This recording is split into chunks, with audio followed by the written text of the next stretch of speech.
ఆర్థిక శాఖ మంత్రి శ్రీ బట్టి విక్రమార్క గారు ప్రవేశపెట్టిన బడ్జెట్లో హైదరాబాద్ నగరాభివృద్ధి కోసం సుమారు 10,000 కోట్లు కేటాయించడం సంతోషకరం. ముఖ్యంగా జిహెచ్ఎంసి కోసం 3,065 కోట్లు కేటాయించిన సీఎం రేవంత్ రెడ్డి గారికి కృతజ్ఞతలు.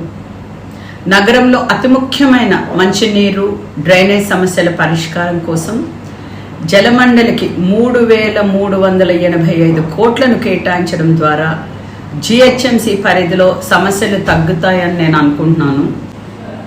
పెరుగుతున్న జనాభాకు అనుగుణంగా మౌలిక సదుపాయాల కల్పన మీద రాష్ట్ర ప్రభుత్వం ప్రత్యేక దృష్టి పెట్టడం సంతోషకరం. మెట్రో విస్తరణ, మూసీ అభివృద్ధి ప్రణాళిక, ఔటర్ రింగ్ రోడ్డు దాకా అభివృద్ధి కోసం హైడ్రా ఏర్పాటు చేయడం హైదరాబాద్ నగరాభివృద్ధికి ఎంతో ఉపయోగపడుతుంది.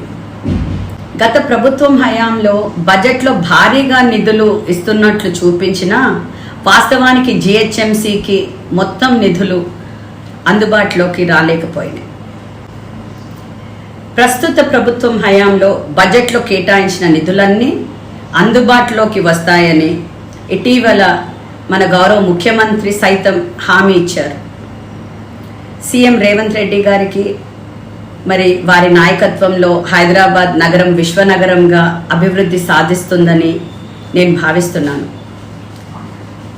మరియు ఈ నిధులు కేటాయించిన సీఎం రేవంత్ రెడ్డి గారికి, ఆర్థిక శాఖ మంత్రి భట్టి విక్రమార్క గారికి నా యొక్క హృదయపూర్వక ధన్యవాదాలు.